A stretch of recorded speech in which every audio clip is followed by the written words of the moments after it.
They were locals from home. And what's amazing to me is that these people listening on, as the power of the Holy Spirit is being worked out, they said, these guys must be drunk. I've always laughed at that suggestion because when I've been around drunk people, they make less sense. I've never been around somebody who is just completely inebriated and said, now you're speaking my language. I understand you now. Right?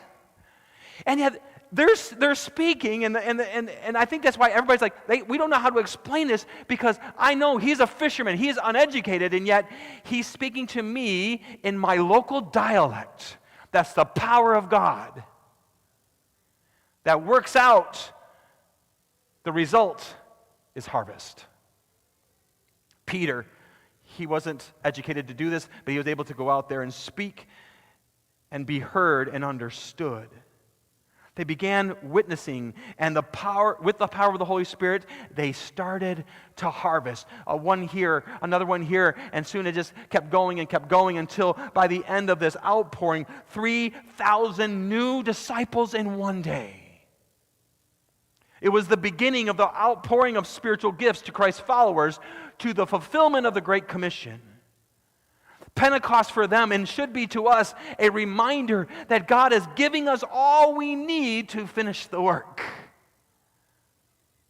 It was the birth of the mission of the church. It was the beginning of the spiritual harvest. The spring harvest was Pentecost. I find this fascinating also that in Pentecost they did another thing that was very traditional for them, because in Palestine they have two major times of harvest because they have two major times of rain. In the spring, they have the early rains, and that results in this harvest that they would celebrate with Pentecost. But they also knew in the fall would typically be a much larger rain. So they would pray for a larger rain in the later part of the year so that their harvest in the end of the year would be even larger. So every year at Pentecost, when they were celebrating the harvest that God started the year with, they would pray for a greater harvest in the end by praying for this latter rain. On that day, in Acts, that day of Pentecost, I think we can all agree that the Holy Spirit was poured down. That is the early rains.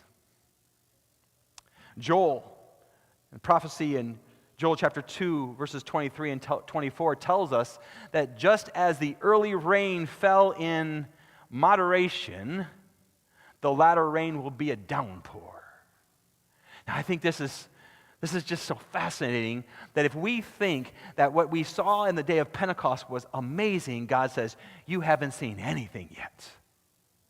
Because what I want to do through you at the end, before I come, is even greater. There's meant to be a greater outpouring of the Spirit, a greater outpouring, a latter rain in this last day that's going to finish the work, a greater final harvest of the year.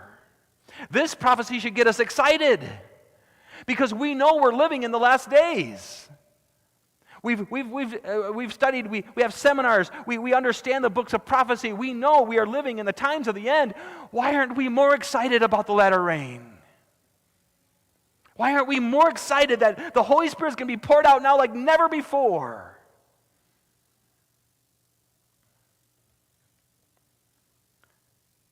It must have been a wonderful experience. That day in Jerusalem with the disciples to see all those people giving their hearts to Jesus. It must have been wonderful to celebrate the Pentecost and remember God's blessings. It's always fun